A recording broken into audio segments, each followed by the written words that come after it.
মানবদেহে পাওয়া গেল নতুন এক ভাইরাস, যা ছড়াচ্ছে মাকড়সা থেকে।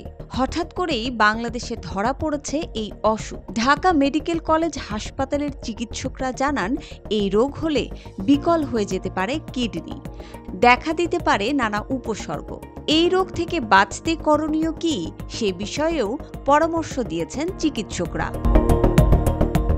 সার্কোপটিস স্ক্যাবিয়া নামক এক ধরনের ক্ষুদ্র মাকড়সার কারণে ছড়িয়ে পড়ছে স্ক্যাবিস নামক একটি ছোঁয়াচে ছত্রাকজনিত ভাইরাস।